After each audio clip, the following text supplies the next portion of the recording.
Okay, so let us start with this problem. Consider an aggregate demand and aggregate supply model, okay, where in the short run aggregate capital is fixed at the level k bar. Okay, so k bar is the fixed level of capital. Okay, aggregate demand curve, aggregate output demanded as a function of aggregate price level is given by a standard downward sloping demand curve. Okay, so it's just a standard downward sloping curve. Okay, so that is given to us. The aggregate supply curve, supplied as a function of aggregate price level, is not a standard one, and the question leads you to derive the aggregate supply curve. Okay, so we are given all the information that we need to use to actually derive the aggregate supply curve. Okay, so let us continue reading. Okay, the aggregate production function is linear in capital and labor. Okay, so basically, you have this aggregate production function, which is y equals al plus k bar. Okay, so this is the production function. The labor union is very powerful and dictates the minimum aggregate nominal wage rate as w bar. Okay, so w bar is the nominal wage rate. Okay, so it's a minimum nominal wage rate. Okay,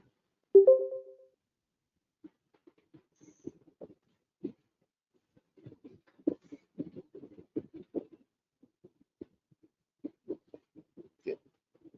Each worker is endowed with one unit of labor, which they supply inelastic, inelastically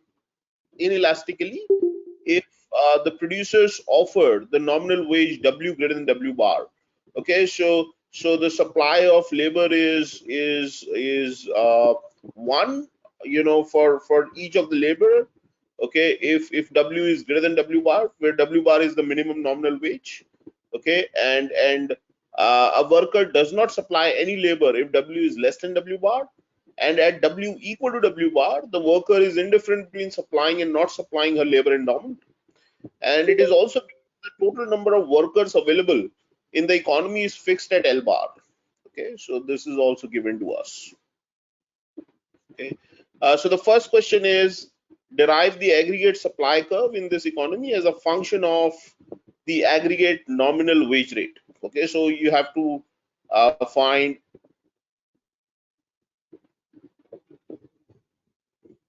the aggregate supply as a function of nominal wage rate. Okay,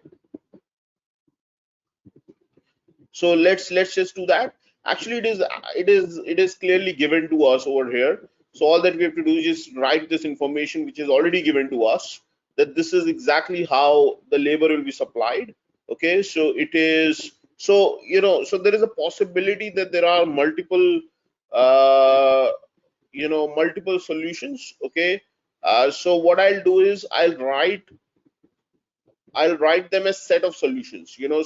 So like for example, when W is equal to W bar, the worker is indifferent between supplying and not supplying her labor endowment. So basically, any amount of labor between 0 and L bar is is uh, is optimal. Okay, so because the worker is indifferent, so he can choose anything. Okay, so what I'll do is I'll write that as a set. Okay, so just to make sure that I'm consistent in my answer, so what I'll do is I'll just write all the solutions as set of solutions. Okay, so if I mention a particular set, then any element of that particular set can qualify as a solution. Okay, so like for example, in this case, LSW, okay, is L bar. Okay, if W is greater than W bar. Okay, and it is 0. So what I'll do is I'll write it as a set. Okay, so a set containing L bar. Okay, and it is the interval 0 to L bar if W equals W bar. Okay, and it is 0 if the nominal wage is smaller than W bar. Is this clear? Okay, so that's your labor supply. Is this clear?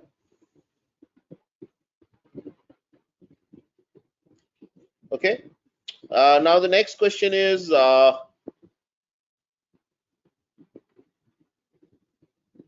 it is given that the marginal product of labor is constant, which is A. Okay, and that's positive. Okay. Uh, you have to derive the aggregate labor demand in the economy as a function of the real wage rate, W by P.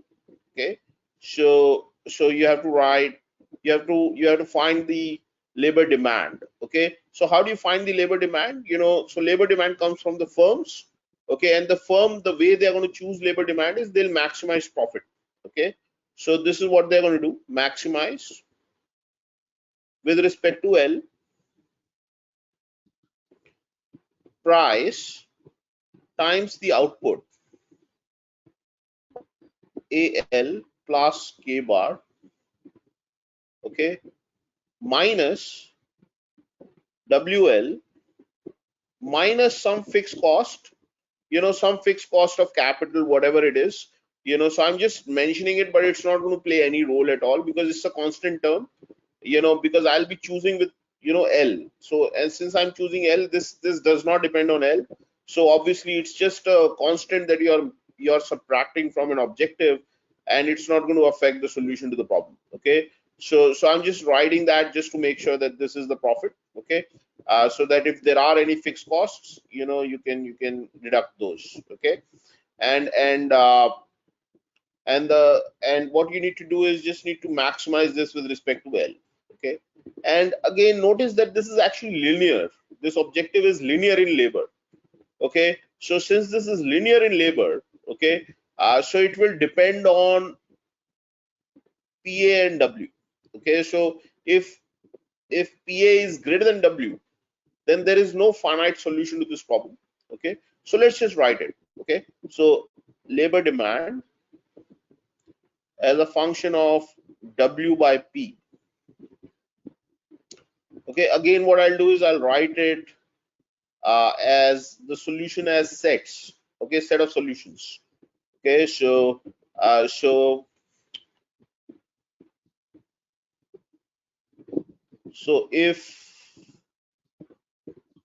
notice that PA is greater than W can also be written as A is greater than W by P.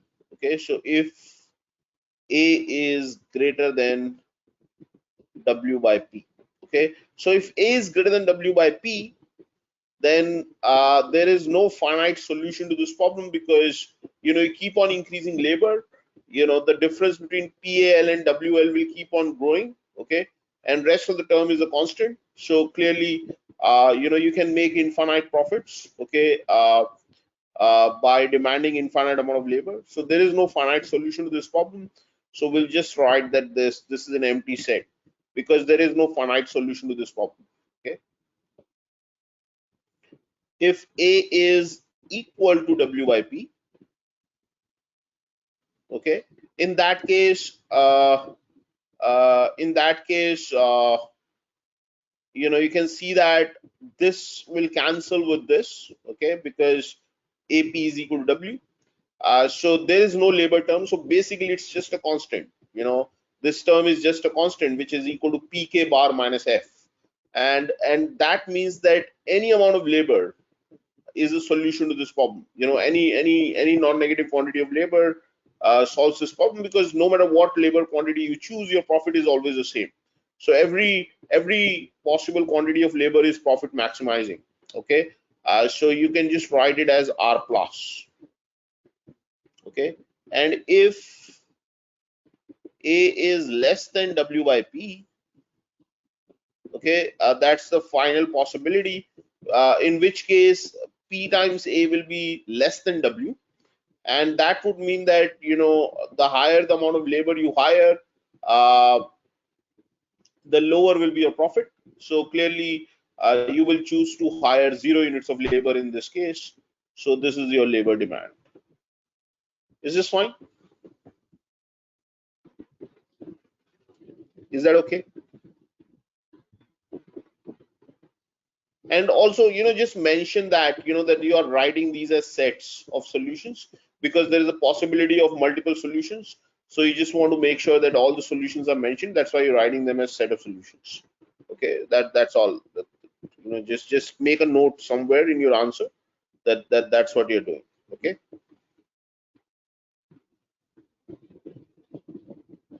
Okay, so now this is your aggregate labor demand, okay, as a function of real wage rate. Now what you need to do is you need to derive the aggregate labor demand as a function of the aggregate nominal wage rate. So basically, you just have to rewrite this as a function of nominal wage rate. The reason for doing so is because you have already written labor supply in nominal wage terms. So you would like to write this also in nominal wage terms, so that you can actually compare labor demand and labor supply, and figure out the equilibrium. Okay, so let us just do that. Let us just do that quickly. Okay, so LD W equals, so again belongs to, okay, empty set if, so let me just write now in terms of W this thing, just rewriting it. Okay, nothing difficult in this. So you want to compare AP with W. So if AP is greater than W, then it's empty set.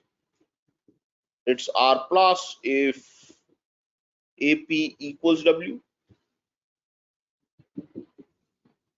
Okay, and it is the singleton set containing 0 if AP is less than W.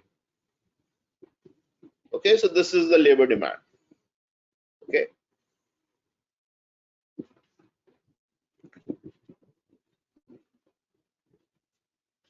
Okay. So the next question is, choose arbitrary aggregate price level P and draw the aggregate labor supply and aggregate labor demand curves as functions of W by plotting labor on the horizontal axis and nominal wage on the vertical axis. Okay, so let's just do that now. Okay, so what we are going to do is,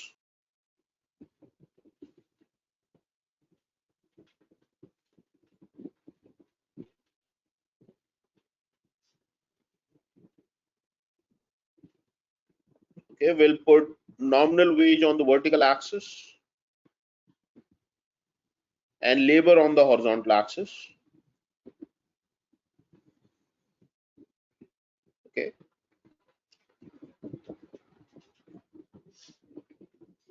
and let us plot it. Okay, so let's first plot the labor supply. Okay, so there is some W bar that we need to compare with. Okay, so W bar is given. Okay, so let's put W bar over here. Okay, so notice that your labor supply curve is L bar if W is greater than W bar. So if W is greater than W bar, then it is L bar. So let's put L bar over here. That's also given. Okay, so if W is greater than W bar, then the supply of labor is L bar. So you will get an inelastic supply like this.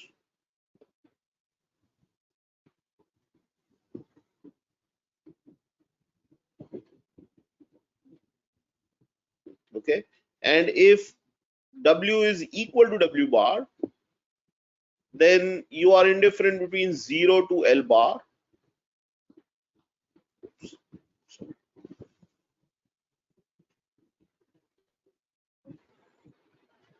Okay, and if W is less than W bar, then you would like to supply 0 units of labor.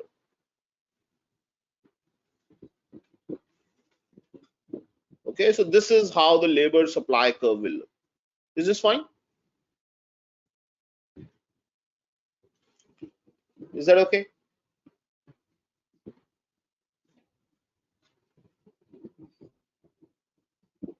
Okay, now in the same graph, will draw the labor demand curve. But notice that,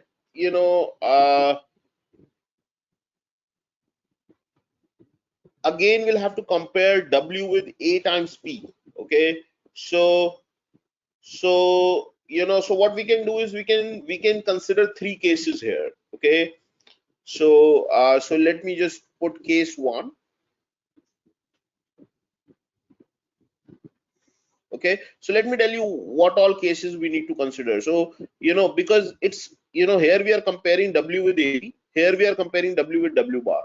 So what we are going to do is we'll consider three cases. One case is where AP is greater than W bar, so basically AP is here. Okay, the other case is AP is equal to W bar, which means AP is exactly equal to this. And the third case is AP is less than W. Uh, AP is less than W bar. Okay, which means AP is here. Okay, because we are drawing this graph with P as given. Okay, with P as given, A as given, W bar as given. So these are kind of given. When you are drawing it. So clearly, it depends. Basically, the graph of labor supply and labor demand depends on the position of AP and W bar. Okay, so we are just dividing them into three cases. One case is when AP is greater than W bar, then AP equal to W bar, and then finally AP less than W bar. Okay, and then let's just do it. Okay, so let's first consider the case where AP is greater than W bar. Okay, so this is AP greater than W bar. Case one is AP greater than W bar. Okay, so let's just do it. Okay,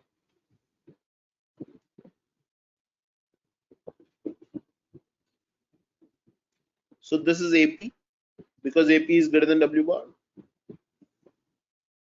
Okay, now if W is greater than AP, then there is no solution to the you know profit maximization problem of the firm.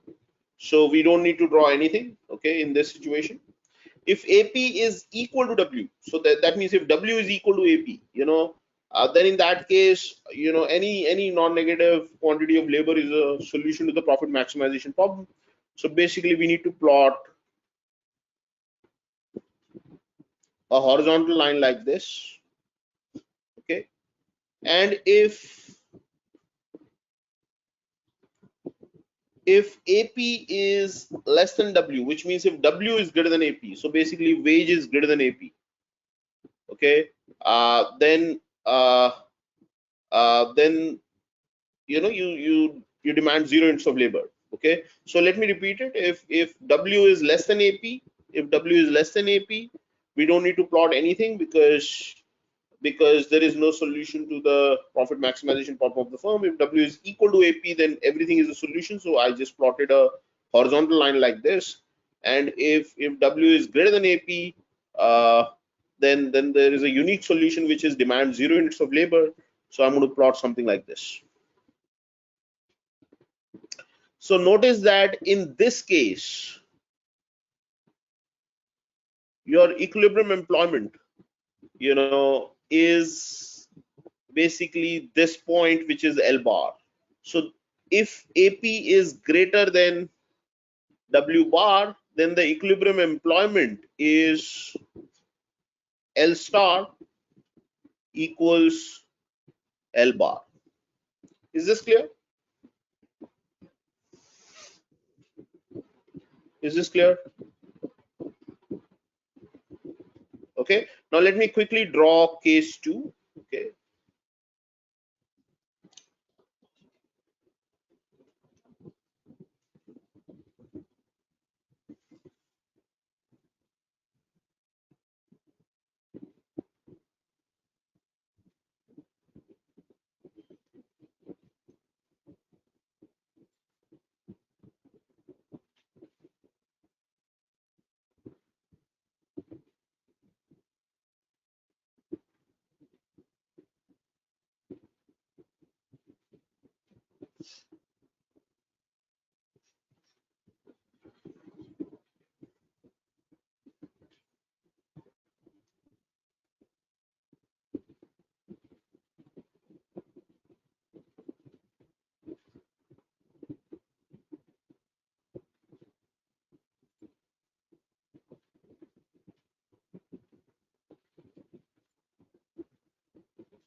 Okay, so case 2 is W is equal to AP bar. Sorry, W bar is equal to AP. Okay.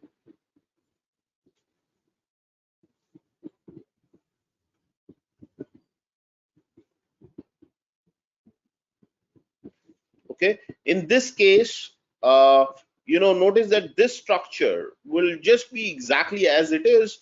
The only difference is now this horizontal portion will coincide with this horizontal portion. So basically, I want to get a curve like this.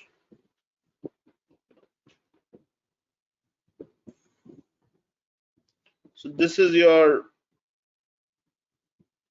labor demand curve. Okay, and this is also AP.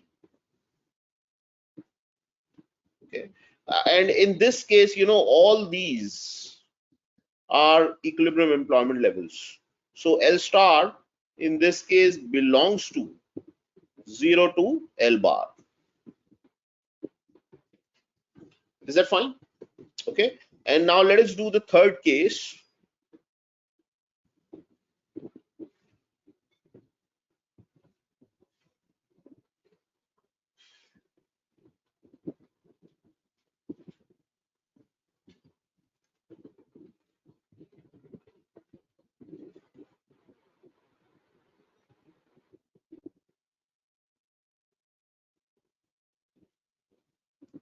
Okay, always label your axis and draw your graph neatly as much as possible. Okay,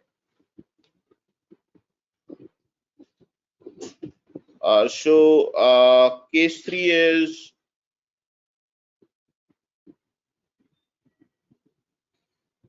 AP is less than W bar.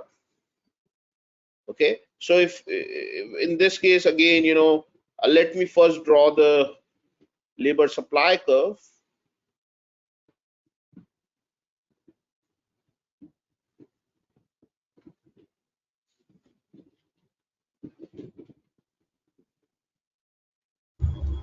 So will it a vertical axis with the y-axis?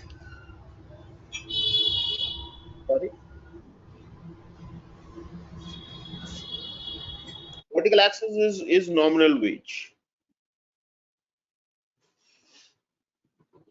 That's what you're doing, right? Comparing nominal wage with AP and W bar, and and plotting the labor supply and labor demand in that way, right? Because nominal wage is on the vertical axis and labor is on the horizontal axis. Okay. Okay. So again, AP is, let's say, here. If AP is here,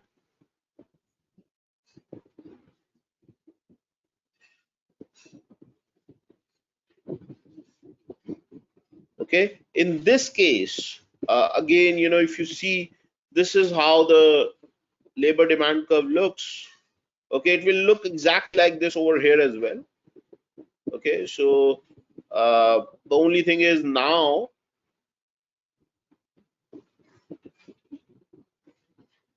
there will be an overlap of demand and supply in this region. And notice that in all these cases, employment level is 0.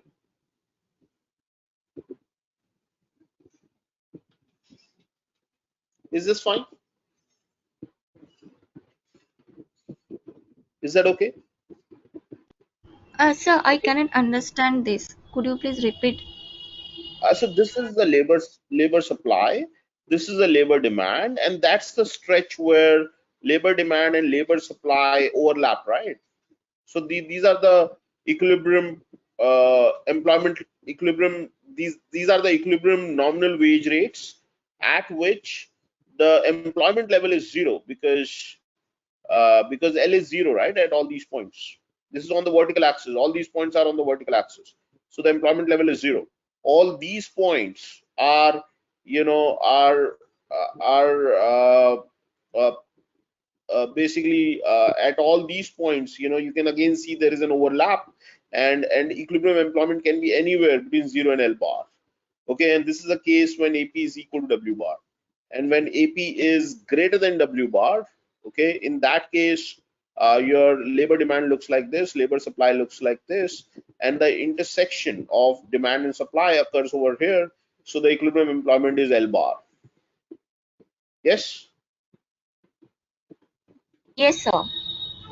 Okay. So let me write the equilibrium employment. Okay, so notice that equilibrium employment can now be written in this way, that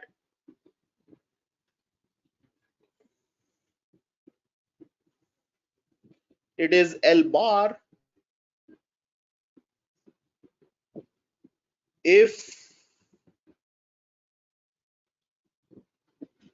AP is greater than W bar. Okay, so if you want, you can also write like this: if P is greater than W bar by A. Okay, again, be very, very careful with the way you're going to write your answer, because don't miss out on these bars. I mean, don't just write L in place of L bar, or W in place of W bar. It's This is not how it works. Okay, you have to be very, very precise. Okay, and if P is equal to W bar by A. Okay, if P is equal to W bar by A, in that case, your equilibrium employment can be anywhere between 0 and L bar. So I'm going to write it like this. Okay, and if P is less than W bar by A, then in that case, your equilibrium employment is going to be 0. So it's a singleton set containing 0. Is this fine? Have you understood this? Okay, so basically, we had to find equilibrium employment in this economy depending on the price P. Okay, and that's what we have done. Okay, so we have got the equilibrium employment as a function of the price level. So if P is greater than W bar by A, and notice that W bar and A are given. Okay, so basically you have got the labor employment level as a function of price. If P is greater than W bar by A, this is your employment level. If P is equal to W bar by A, then this employment level can be anywhere between 0 and L bar. And if P is less than W bar by A, then the employment level is going to be 0. Is this fine? Okay. Now the next question is derive with a clear explanation aggregate output supplied as a function of aggregate price level. Okay, and then you have to plot the aggregate supply curve. Okay, with output on the horizontal axis and price on the vertical axis. Okay, so let me just erase rest of it because I don't need it. Okay,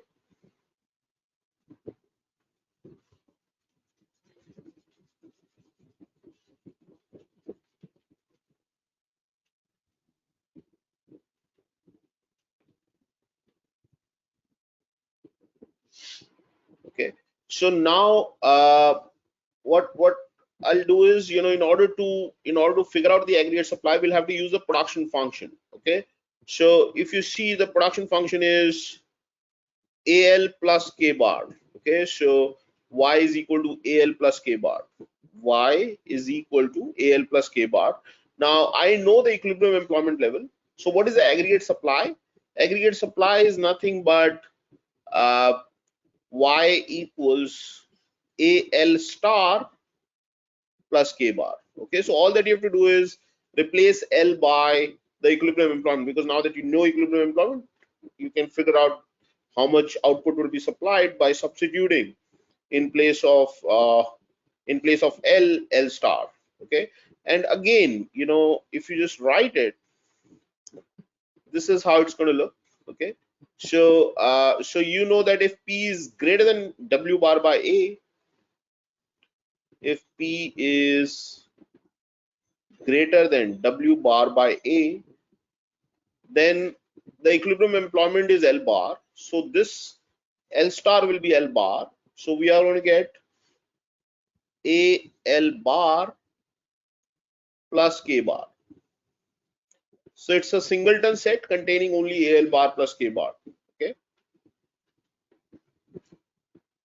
If P is equal to W bar by A, in that case, employment can be anywhere between 0 and L bar.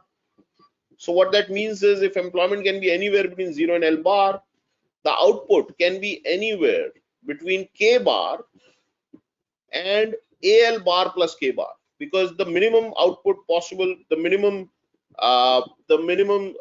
supply in this case will be when L star is 0. So you put L star equal to 0, you're going to get K bar, and the maximum supply possible is, if you put L bar in place of L star, you're going to get AL bar plus K bar, and anything in between these two is also possible. So we are going to write a closed interval over here, which is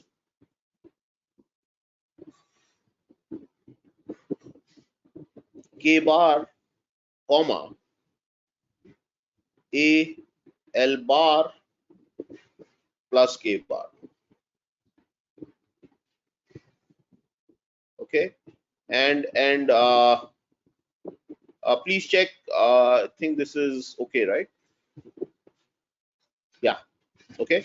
And if P is less than W bar by A, in that case, it is going to be a singleton set, which is K bar. Okay.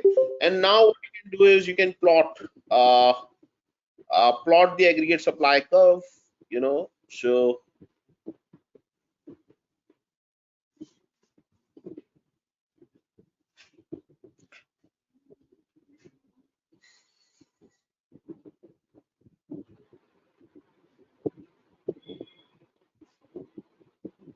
okay. So you can put in case of aggregate supply, you put price on the vertical axis and output on the horizontal axis. So Y on the horizontal axis, price on the vertical axis. Okay, and then just do the same thing, basically do the plotting. Okay, so if P is greater than this, so this is the point somewhere here, W bar by A. Okay, and you just have to compare P with this. Okay, so if P is greater than W bar by A, then the supply is AL bar plus K bar. Okay, so let's say this is AL bar plus K bar.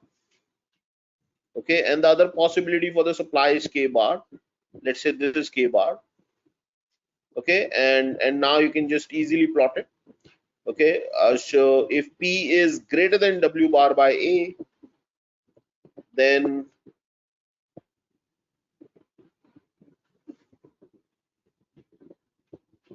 this is the aggregate supply because it is AL bar plus K bar. If P is equal to W bar by A, then anything between K bar and AL bar plus K bar is a possible supply. Okay, and if P is less than W bar by A, so P is less than W bar by A, then K bar is the supply. Okay, that's it. That's your aggregate supply curve. Have you all understood this? Have you all understood this?